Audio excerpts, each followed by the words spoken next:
Today, a settlement was reached that would provide $100 million to the victims of a nationwide meningitis outbreak that was linked to a pharmacy in Massachusetts.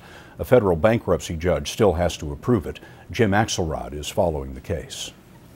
The settlement would compensate people like Scott Shaw in Denton, North Carolina, whose 77-year-old mother, Elwina, died from fungal meningitis contracted from tainted steroids produced by the New England Compounding Center. Fungal meningitis is, by the accounts that I have seen, is a vermin of the highest order.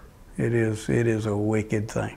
The 2012 outbreak was the worst pharmaceutical disaster in decades. 751 cases of fungal meningitis and infections that caused 64 deaths were linked to NECC. Federal and state investigators found unsanitary conditions at the labs that compounded the contaminated injections.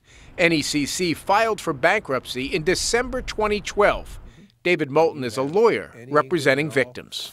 The bulk of this settlement comes from the owner's personal assets. Yes, I would say that a majority of the settlement comes from the owner's personal assets. Roughly $70 million of the $100 million settlement would come from the owners of the company, Barry Cadden, Greg Canigliaro, and their families. Roughly $30 million will come from insurance. Clearly, no one who lost a loved one or who suffered the horrible effects of infection from the meningitis that was a result of this tragedy can be compensated for all of their pain and suffering. But what we view this as is a real material step towards providing these victims with immediate relief and immediate payment. If the bankruptcy judge approves the settlement, victims and their survivors could see the money as soon as early next year.